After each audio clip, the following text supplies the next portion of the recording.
كل عضو، كل خلية، كل جين، كل هرمون في جسمك ليه ساعة بيولوجية. دايما بنسمع عن حاجة اسمها الساعة البيولوجية، لكن كتير مننا ما يعرفش تأثيرها على جسمنا. الساعة البيولوجية هو نظام طبيعي داخل جسمنا بينظم كل العمليات الحيوية على مدار 24 ساعة، زي النوم والأكل، إفراز الهرمونات، مستوى الطاقة وحرارة الجسم. المركز الرئيسي للساعة البيولوجية موجودة في المخ في منطقة اسمها SCN السوبرا كازماتيك نيوكليس. يعني لو انت متعود ان انت كل يوم تنام الساعة 10، هتلاقي نفسك كل يوم الساعة 9:30 دخلت في مود النوم. الساعة البيولوجية مش بس نوم وصحيان، يعني مثلا القلب والأوعية الدموية هتلاقي الضغط بيرتفع مع بداية اليوم تحفيزا للنشاط، وبالليل بينخفض استعدادا للراحة. أما بالنسبة للجهاز الهضمي، الصبح الإنزيمات الهاضمة بتكون في أعلى مستوياتها، علشان كده الهضم بيكون أسرع وبكفاءة أعلى.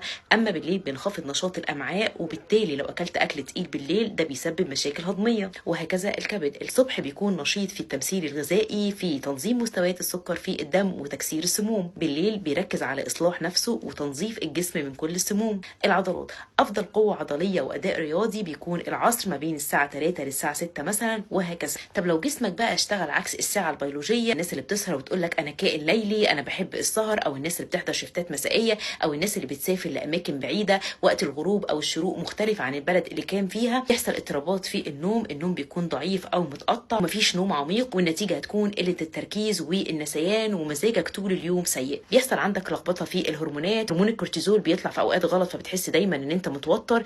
كمان هرمون الجوع بيزيد، فتحس إن أنت عندك شراهة للأكل. كمان بيحصل بطء في حرق الدهون وزيادة الوزن. طبيعي إن معدل الحرق بيقل بالليل، وأنت أكلت في وقت ما ينفعش تاكل فيه، أنت كده جسمك هيخزن دهون. كمان بيحصل زيادة الالتهابات المزمنة، هي أساس لأغلب الأمراض الخطيرة زي السكر وأمراض القلب والسرطان. كمان بيحصل ارتفاع مستمر لضغط الدم، وده بيخليك عرضة للجلطات والسكتات. كمان ضعف المناعة، جسمك لو اشتغل عكس الساعة البيولوجية هتلاقي نفسك تعبان طول الوقت، حتى لو انت قاعد او نايم كتير. ازاي بقى تقدر تظبط الساعة البيولوجية؟ اول حاجة انك تنام 8 ساعات متواصل، ومش في اي وقت، الوقت اللي جسمك المفروض ينام فيه. تاني حاجة انك اول ما تصحى تتعرض لضوء الشمس، تفتح الشبابيك او تنزل تتمشى من 10 ل 20 دقيقة، لان في عينينا بروتين اسمه الميلانوكسين، وده بيكون حساس جدا لضوء الشمس اللي هو البلو لايت. لو انت عايز تنام في اضاءة، حاول يكون الاضاءة خفيفة، وكمان يكون لونها اصفر او اورنج، ان الميلانوكسين ما بيتأثرش وما بيتحسس باللون الاورنج او الاصفر. مارس الرياضة، خلي وجبة العشاء تكون خفيفة عبارة عن بروتين وخضار.